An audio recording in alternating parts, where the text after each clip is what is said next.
Hey, Redcon Raider here. Before we get started, I'd just like to thank the Raiders, the fine folks who help make these videos possible.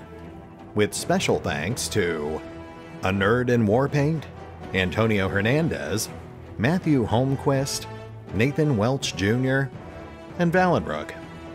Thanks for your support, guys. That said, let's get started.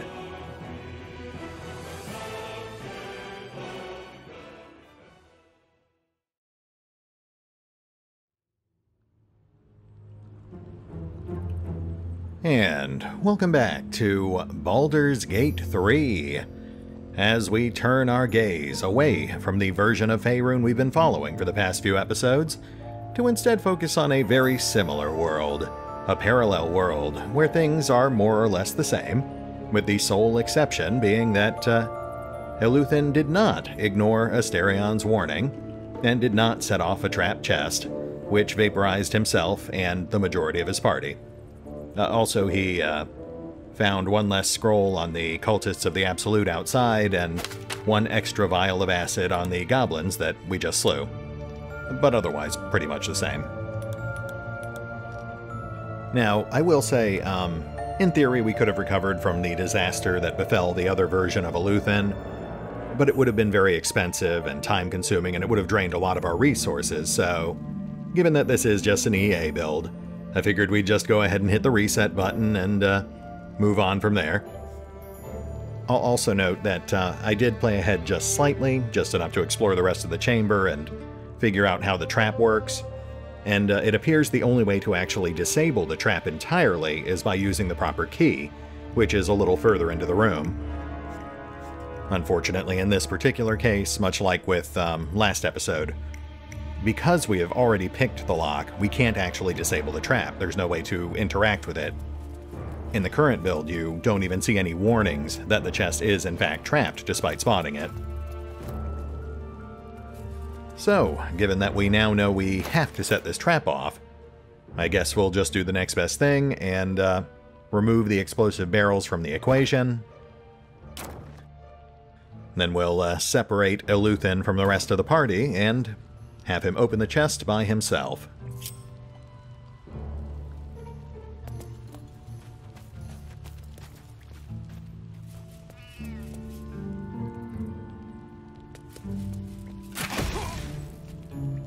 Yeah, that was much less devastating without the explosive barrels. And our reward is Nature's Snare. Thread-like vines wriggle along this wooden staff. Looks to be a magic staff, no bonus to hit or damage, but with the Fly Trap ability, a chance to ensnare targets if they are not plants or beasts. Honestly, not a great item, not for us anyway. I could see that being handy for like a druid maybe. But on the bright side, we can sell that for about 200 gold, so we're obviously still going to grab it. I guess we'll go ahead and grab that death chest, too. Waste not, want not. You'll notice we obviously already grabbed all the other containers.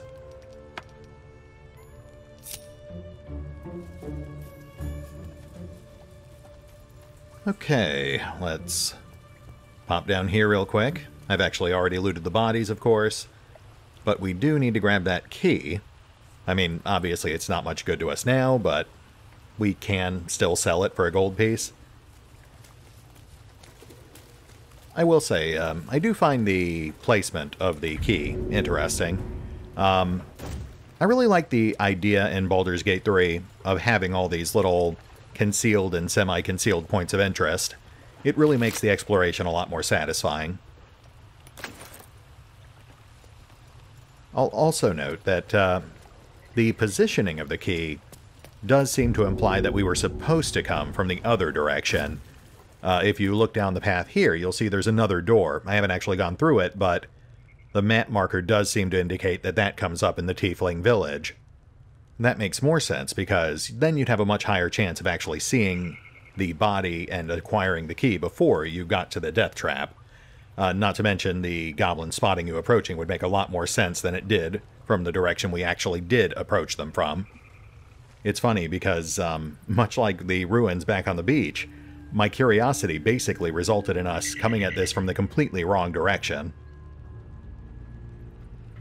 Oh, also worth noting, if we walk past that statue, it will start shooting fire at us, so I'm not going to do that, sorry. But I do find the placement intriguing. Again, much like with the corpse and the goblins and the druid, the placements all seem to make sense to a certain extent. In this case, it would explain why the goblins were here, presumably torturing or interrogating that poor druid, rather than simply ambushing the tieflings from below. Anyway, that pretty much marks the extent of what I explored off-screen. So we are going to check out this door, the one that Findle went through. And once again, journey into the unknown.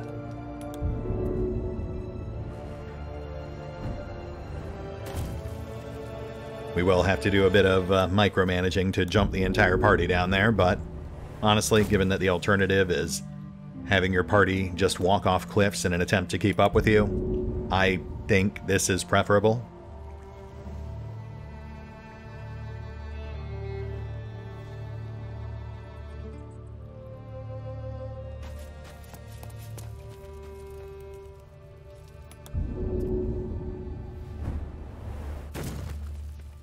Alright, let us proceed. Oh, right, magic hat. Let's get the magic hat down here too.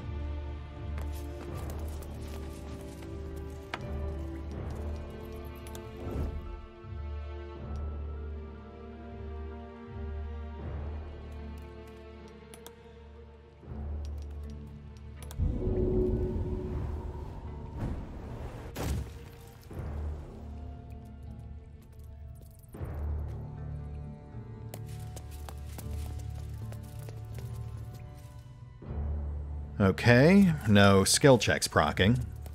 I think we're good to go. And the map markers do seem to indicate that this will bring us up somewhere near the druids. Oh, speaking of which, right, there was one other difference between this reality and the last. In this reality, we did not heal Findle during the fight. He was still unconscious afterwards, so I may have taken that opportunity to go through his pockets and take this. It's nothing to really write home about, but hey, +1 nature is +1 nature.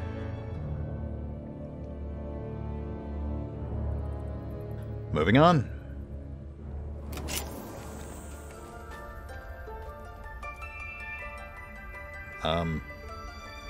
Okay. We appear to be in a sealed room of some sort, filled with poison gas. Though this chamber on the other side of the wall certainly looks intriguing.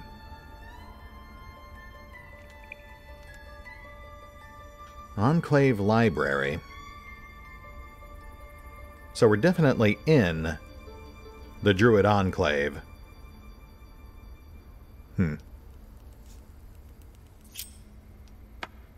Alright, Asterion is a vampire. I'm fairly certain he's immune to poison, so we'll have him scout the room. That might be worth a look. Oh, ruptured stone. Okay, so... and a secret door. If we can plug up this hole, it should theoretically stop the poison.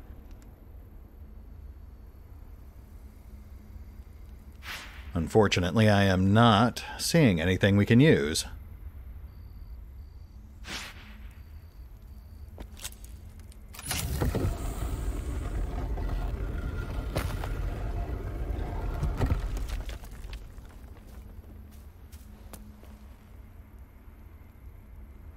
We're definitely in an owned area. All of this stuff is marked as owned. I don't know if we're trespassing, though. Like, if we'll get in trouble if we're seen in this area.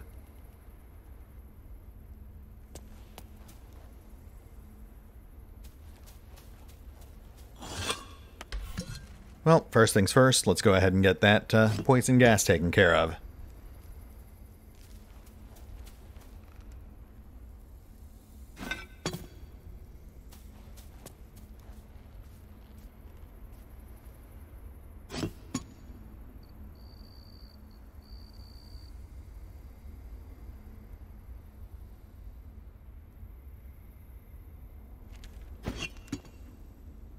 There we go. That looks reasonably clear. Let's go ahead and reunite the party.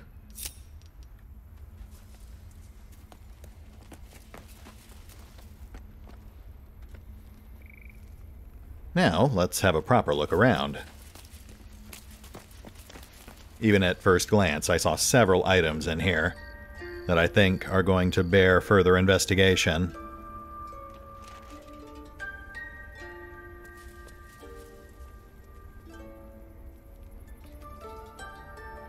You know what? Before we do that, we should probably scan for traps.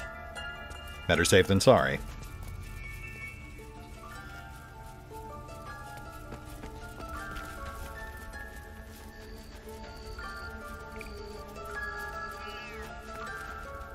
I wonder what happened to that drow.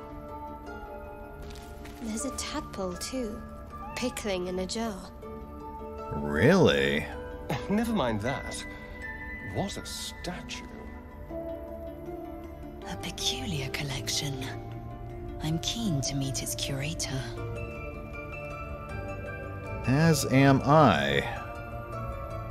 I wonder... Oh, hey, we've got another door.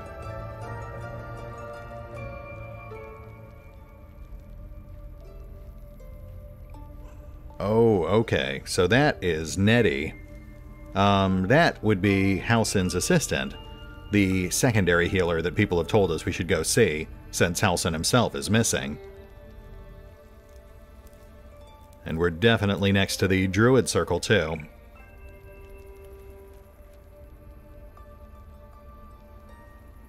Okay, cool. This will, actually give us a chance to gain some valuable intel before we actually have to deal with the Druids.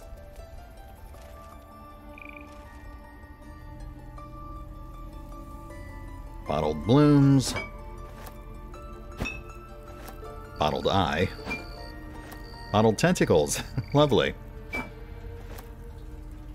Sightings record. A long list of owlbear sightings in the region, separated by date. The latest entry, written a 10-day ago, says cub. The word is underlined several times. I'm gonna guess that's the same owlbear that killed poor Edwin. Halsin's Journal, Volume 1. A log of the Druid's encounter with a goblin detachment and a parasite-infected drow. Extraordinary happenings. While meditating in the forest, Nettie and I were ambushed by a pack of goblins, led by a drow. We had no choice but to defend ourselves. But that is not the extraordinary, or rather disturbing part. On the drow's death, a parasitic creature emerged from the corpse and attempted to escape. I managed to capture it and have the host's cadaver here in my study. I've told no one of my fears. Nettie suspects, but knows better than to ask. I will investigate further before informing the others. Kaga will demand answers I don't yet have. I had better record any further findings in a separate volume and keep them upon my person, lest prying eyes jump to the wrong conclusions. Wow, okay. So Halsin has had first-hand encounters with the Absolute. I guess this would have been a true soul. We'll have to see if we can find more of his journals.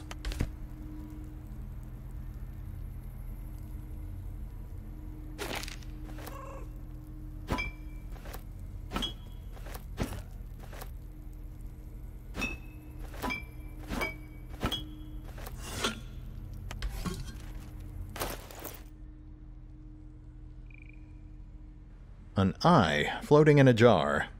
It's too big to be human. Bottled blooms. Seems a bit more mundane. A long jar packed full of severed tentacles. It's unclear if they're from a sea creature or something more sinister.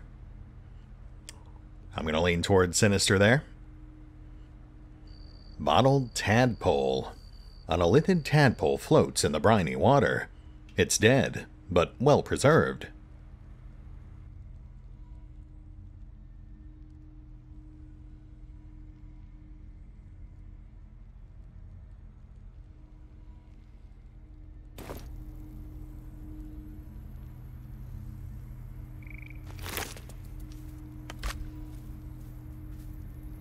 Notes on drow parasite. Notes written by Halsin on the dead drow's parasite. Anatomical sketches of both a drow and an elithid tadpole are accompanied by notes written in an urgent scribble. The parasite was nestled deep in the brain matter, elithid undoubtedly. Yet the host seemed unaware while alive. No visible signs of ceremorphosis on the cadaver. Most strange. The final note is a single underlined word. Altered?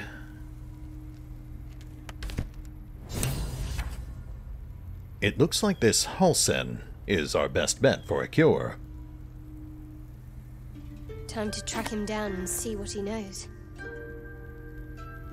Assuming he's still alive. Forget Halsin. Only a Githyanki Kresh holds our cure.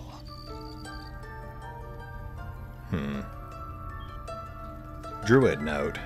Remarks on the Emerald Enclave, written with a heavy hand.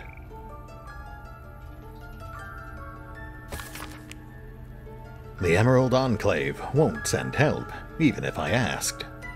This land is wounded, and the rot is deep, but it's deep everywhere. I can't wait for help to come, but perhaps I need not face the darkness alone. Interesting. That could certainly explain why he's suddenly up and decided to join forces with those random adventurers. Maybe he thought they could help, or maybe it was the artifact he was after. What was it called? The Night Song?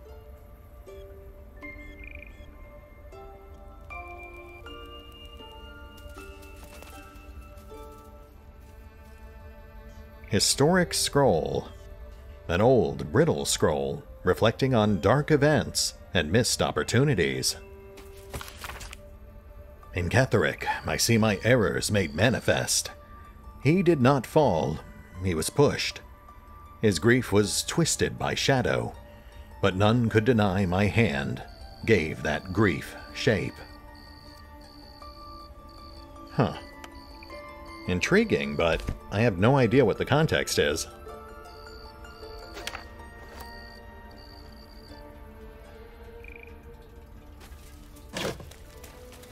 Oh, and it does appear it's going to be worth our while to rummage through these shelves, so bear with me.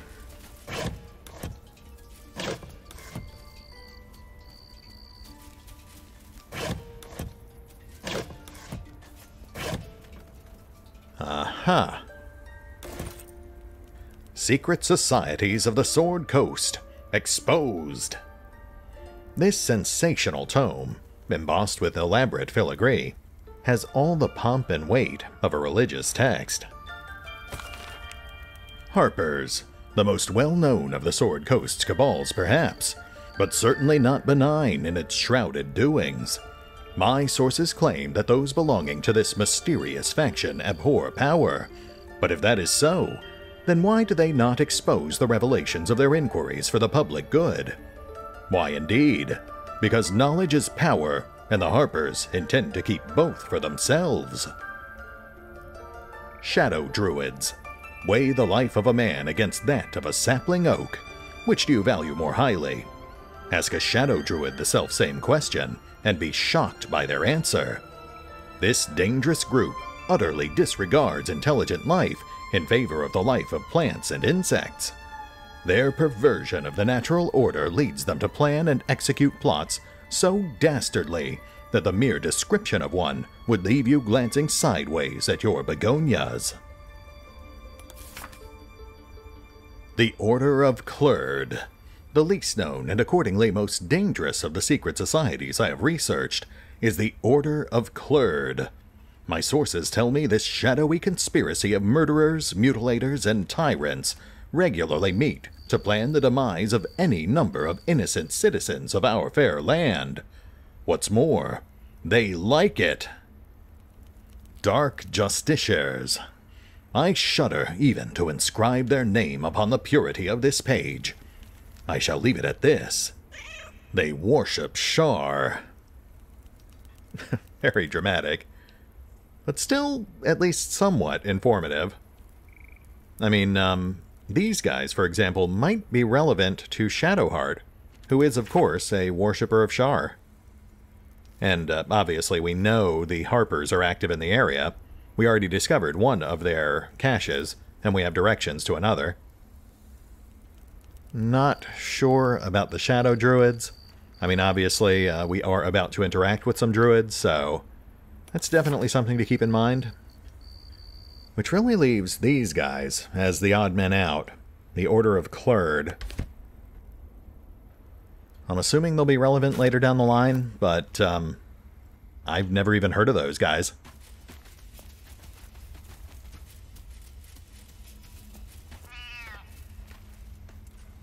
Correspondence report. A report recording the druid's reaction to overtures from a local hag. A message scratched in a worried hand. Received message from hag via Cirith, one of Nettie's birds. We buried Cirith last week. Not sure how hag found him. Message itself was threat, but also invitation. She wants to meet. Haven't replied. Buried Cirith again, beneath a heavier stone. Doesn't really tell us much, but I'm assuming that is a night hag, or some other variation thereof. That might be what we need this soul coin for. One of the viewers pointed out that soul coins are used as currency among night hags.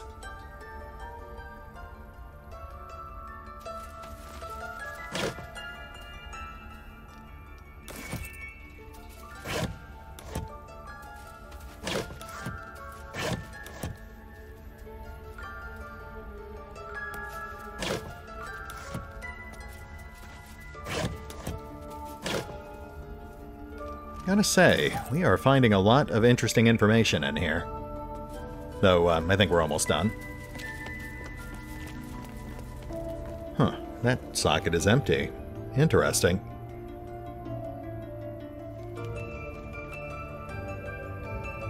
I've deliberately avoided interacting with any of these runes, at least until we get a better idea of what they're supposed to do.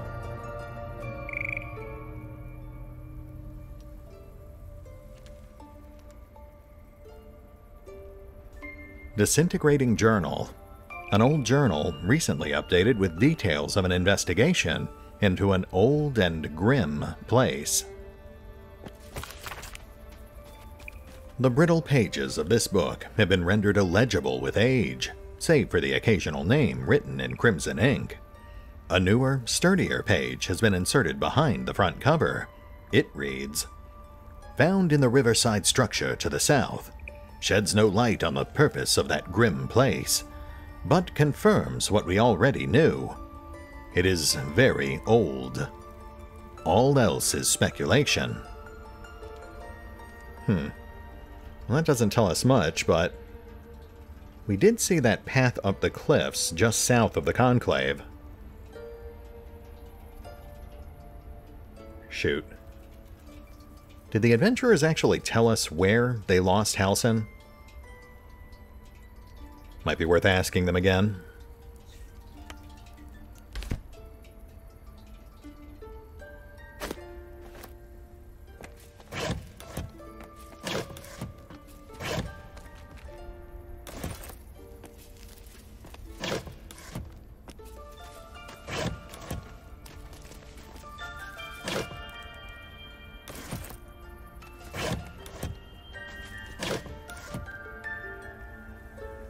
Book Draft, Volume 4.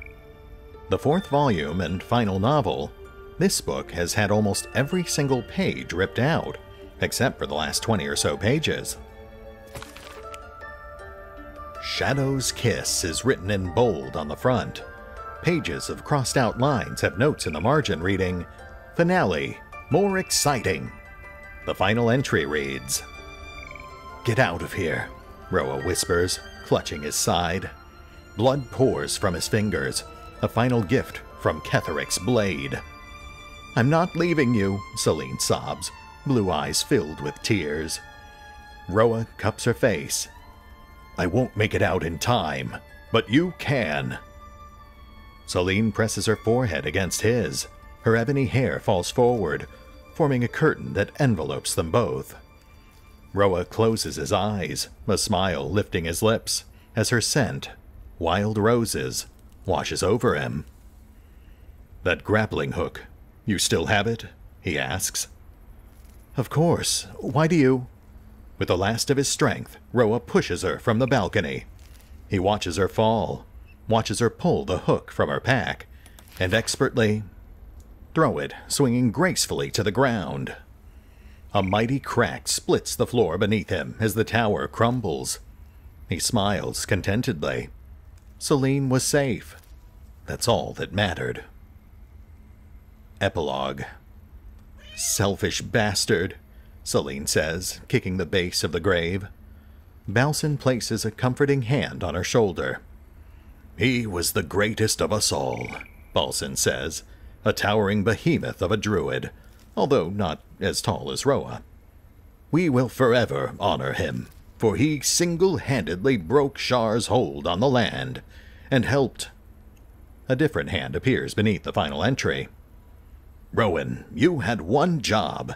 This is not a historical record of what occurred. It is poorly written romance with no basis in fact. And if I ever see the name Balson again, I will personally feed you to Orn. Halsin." I absolutely love that. And they better have all 3 of the other volumes floating around this game somewhere. They also name-dropped Ketheric again, if just briefly. That gives us slightly more context to work with. At the very least, we now know he is somehow related to Halsin.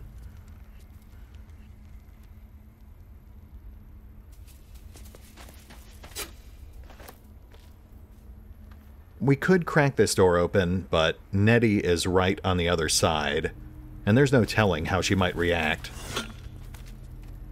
So I think our best bet here is to just circle back around outside and come in through the front.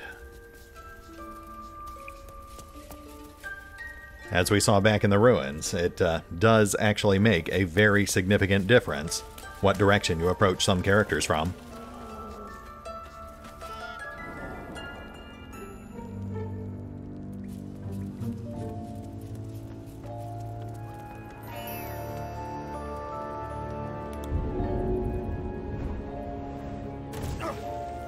Oh, that hurt.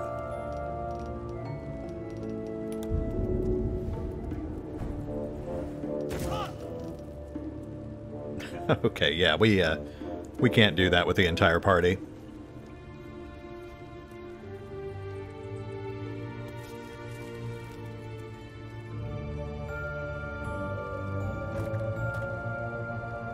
Yeah, that should work.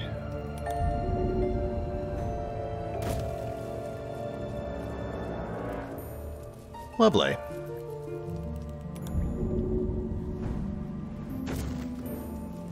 Oh, and the magic hat.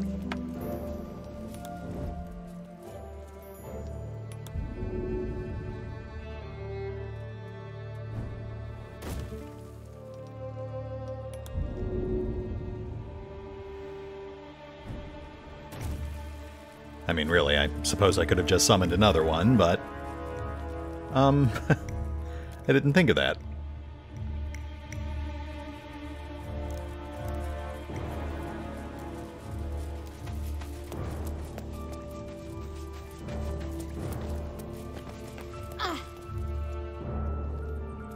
Just looking around, seeing if anything else jumps out at me. Looks pretty clear.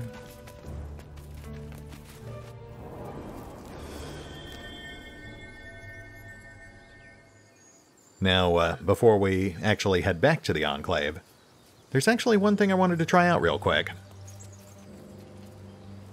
Apparently, according to my viewers, we can actually talk to this dead guy.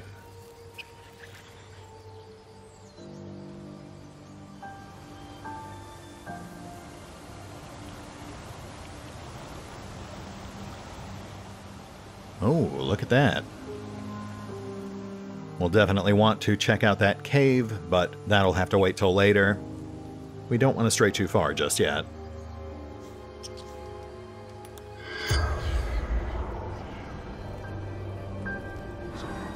The corpse regards you lifelessly. Who are you?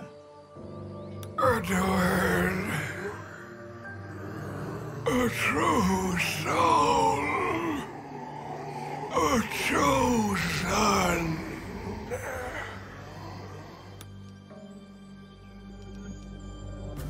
Who chose you? The Absolute. The Almighty Goddess.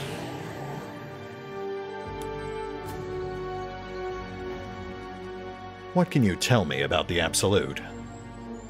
Do not fight her. Power. Such power. Well, that doesn't tell us much. We already know what he was doing out here. He was looking for us. So, I guess we'll go with this one. Is there anything valuable around here? Brenna. Ending. Yeah, okay. I guess I can understand that. Awkward. Okay, so what were you doing out here? Looking for a weapon. The Absolute. Oh, okay. That is actually not what I was expecting him to say. That's interesting. That might mean that we're the weapons. Or at least the things in our head might be. Wow. The spell's power wanes. You can ask no more questions. Let's see if we can do that again. Get more questions in.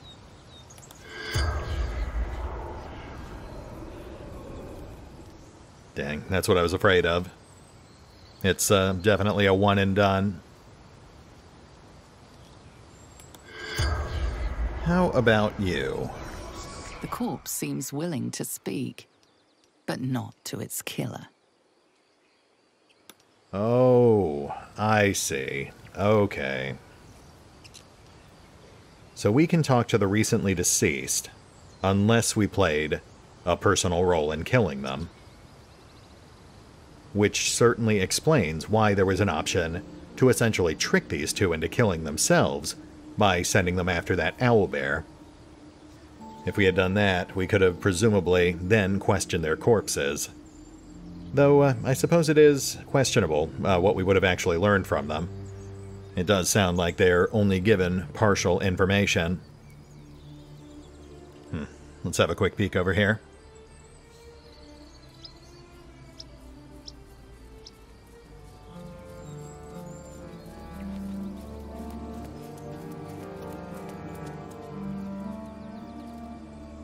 Yeah, okay, that's nothing. That's just scenery. We've also got this over here. But again, we don't want to stray too far from the Conclave just yet. Not until we've actually talked to everyone. So, Flatnose, aren't you worried your kind will punish you for consorting with us? My name is Lae'zel K'Choki, and my kin will understand my need for servants.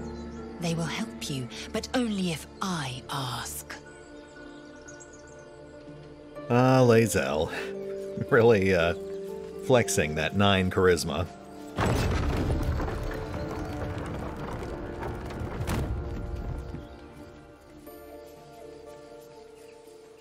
You know, now that we actually know how the Speak with Dead spell works, it makes me wonder if we could have used it in certain encounters.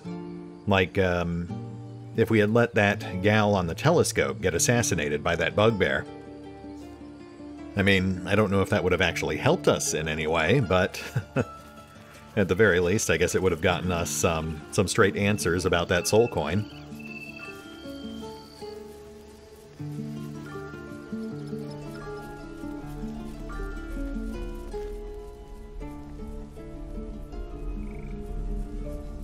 Oh, look, the adventurers actually left. Oh, nope, there they are. They were just hiding behind that tarp.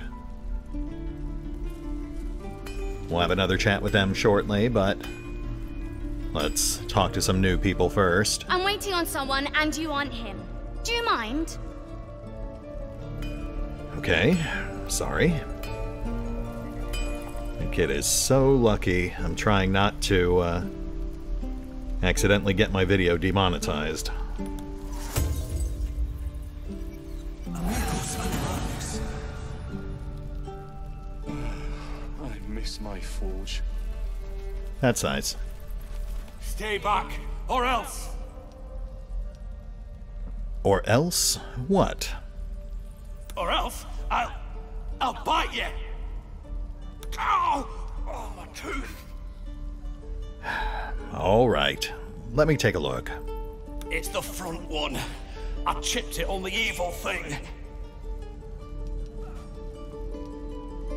What evil thing? In the box. Follow me, I'll show you. Ooh, okay. We've got other people to talk to, but let's see where this is going.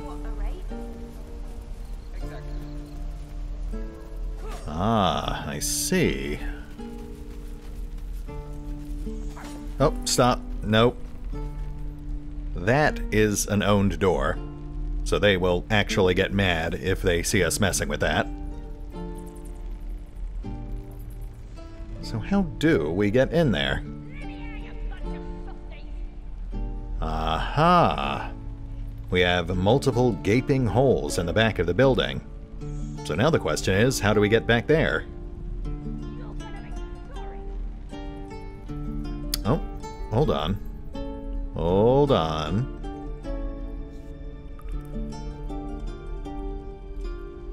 I see. Also, we've got something. Thieves are all boring. Even your cages are boring. Ah, right. That is Canon's sister. We saw her lamenting over his body. Let's go check that out.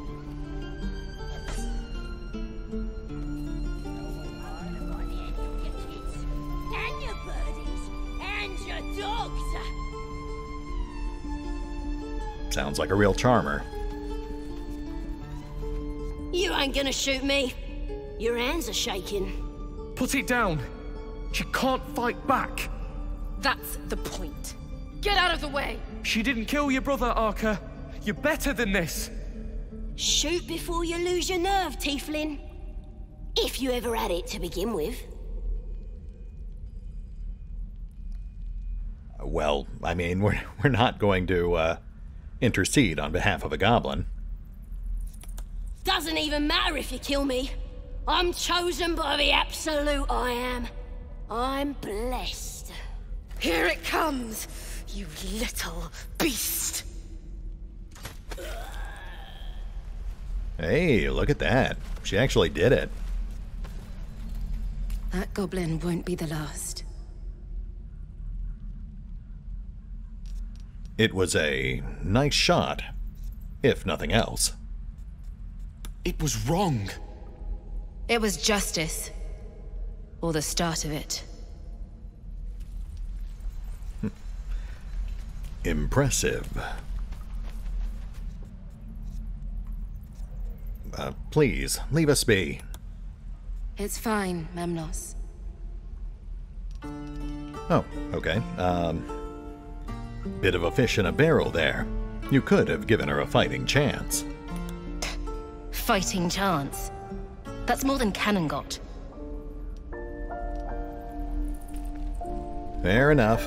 It's not like I actually care that she's dead. I think that's everything. Though, I suppose we might have been able to interrogate her.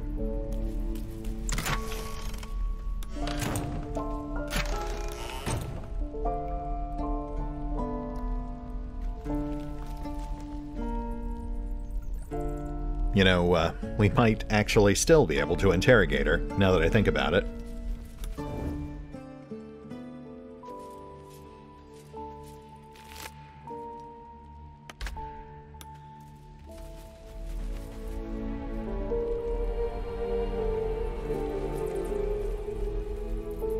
Oh, I'll bet this is where, if you get caught pickpocketing or stealing something in front of someone, I bet this is where they send you. And then the chests out there are used to hold your items, and then you can either serve your time, which I'm sure has some associated penalty, or you can escape and just deal with the consequences of that for the rest of the game. I mean, it's obviously nothing new to a CRPG, but it is nice that they took it into account. I didn't take these refugees for killers. Maybe I've misjudged them.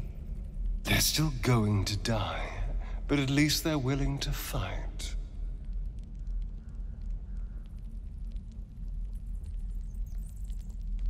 They are desperate, and desperate people will do anything. True. Back any beast into a corner, and you'll quickly see its teeth.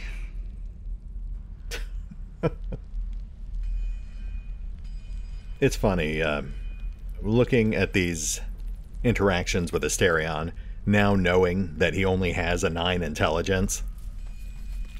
He probably thinks he's being subtle and mysterious, when in reality, he is like the world's most obvious serial killer.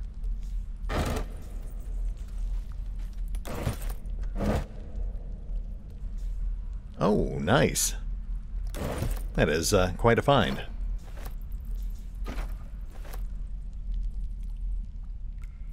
Alright, so I do want to check out that storehouse, but we're almost done, and I don't want to do anything that will inadvertently turn the entire settlement hostile right before the end of the episode. So, let's just round things out with some nice, leisurely chats. We'll save the dangerous stuff for next time.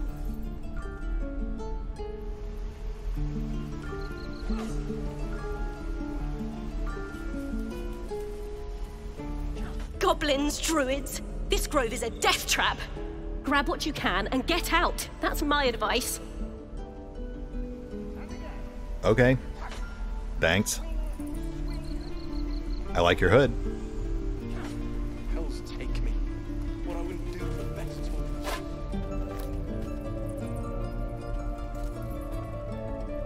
A is for Azith and Other Gods, Volume 6. A collection of children's rhymes about the gods Ilmater, Jurgle, and Kelemvor. All gods that just happen to be relevant to us. How convenient. Ilmater hears the martyr's cries, takes in the ill and the oppressed. When one to help the others dies, then by Ilmater they are blessed. Jurgle, or so it's often said, once gave away his bony throne. For Kelemvor, he tracks the dead, makes sure that dead souls do not roam. Shoes. Where are my boots? That is a very low-key way of addressing the fact that he basically caused the time of troubles. Kelemvor, Lord of the Dead, will take your hand when death arrives. Make sure souls are correctly led to all their proper afterlives. I actually like that. It flows pretty nicely.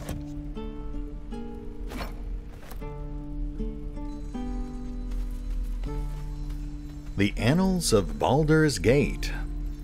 A history of the city of Baldur's Gate, as told with a bard's flair. Printed for the masses, this is no scholarly record. Preface.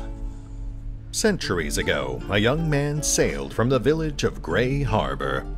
Where he went, what he saw, and the deeds he accomplished are simple legends today. But the wealth he returned with years later is a hard fact. Balduran made Grey Harbor rich. His gold built docks, funded businesses, and raised strong walls to protect it all. One of the gates into this flourishing city was named in his honor. But so great was the wealth that flowed through it, that the name of the gate became more famous than the village that had started it all. The name Grey Harbor has been relegated to dusty history books and ancient maps.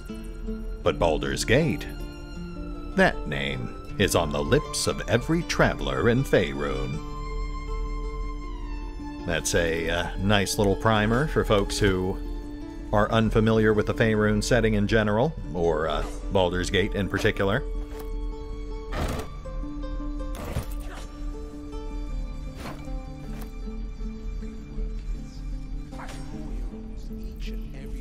Oh, hey, that's Zorru. That's the guy Lae'zel wants to talk to. By Mordai's eyes. More of them. My friend's blood not enough. Come to rip me open too. In Kresh Kalir, a formal greeting begins with a bow. All right. We'll let her have her fun. Long as she doesn't kill anyone. Lower.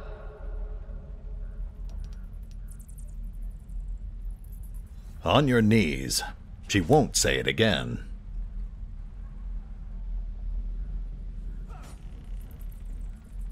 You saw another Gith. Where? On the road to Baldur's Gate, near the mountain pass. Saw us for we saw it. Jammed its blade through Yul's belly. Straight to the other side. No twisting. Kin must have been in a hurry. The map. Show me.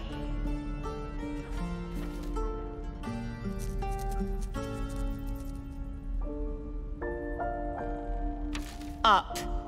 You can keep your innards. Oh, you're not going to eviscerate him? I was hoping for a show. Cool your blood. I'll indulge you soon enough. Oh, Asterion. Master of subtlety.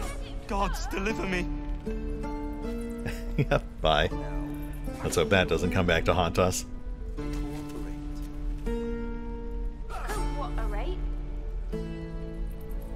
Exactly.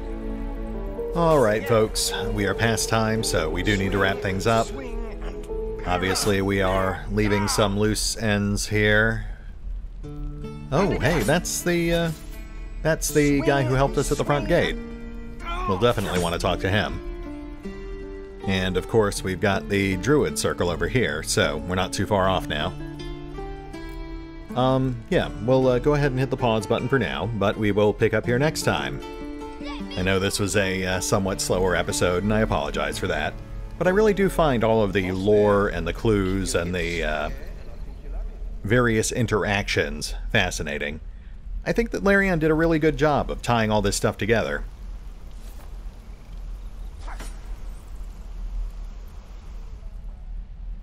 Anyway, we will pick up here next time, starting with the storehouse, the goblin prisoner, and of course Lae'zel, who is showing uncharacteristic restraint in awaiting our attention.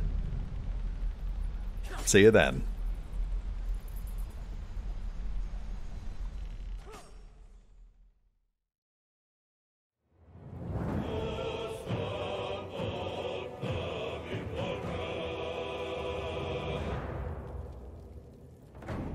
Oh, and remember, although I do love playing Baldur's Gate 3, you can find out more about the game by visiting the official website, the official YouTube and Twitch channels, the official social media feeds, or the official store pages.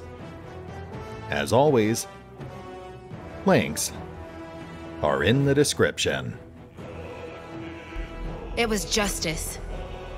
Or the start of it.